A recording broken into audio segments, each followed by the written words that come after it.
welcome back to Today. We are with Dave Zinczenko here, nutrition, wellness contributor for Today. Also, of course, the creator of that wildly popular Eat This, Not That series.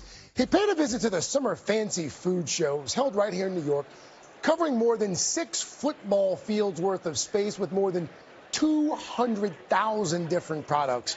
You checked them all out, huh? Yeah, sure did. And he is here with what he considers to be the best of this year's fancy foods. And you dressed the part as well. Yeah, underdressed. thanks. It was not easy to get into this expo. In order to be an exhibitor, you had to basically have a core focus on quality, innovation, and be a leader in your category. Otherwise, those foods and beverages could not get in. And these items that we're about to look at here, any reason as to why these are considered the best? Yeah, at Eat This Not That, we were looking for 3 things. We were looking for them to be brand new. You have not seen any of these products before. We wanted them to be trendy. Food bloggers are talking about them. They're all over Instagram.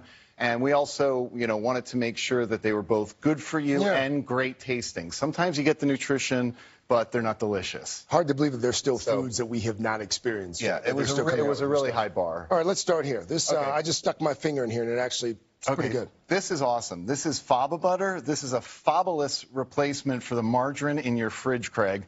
This is 90 calories per serving. Yeah. You are saving 10 calories. What's nice about it is it's the liquid that's at the bottom of a can of chickpeas, which you can whip up, and it's completely nutritious and delicious. And you can throw it on saving calories. Piece of bread on baguettes, anything you want. It's pretty good. What do we have here? Terrific. Now, these are fruitons. Now, Fruitons? Yeah, croutons. Why would you take this oily bread and put it on a healthy salad? It doesn't make any sense.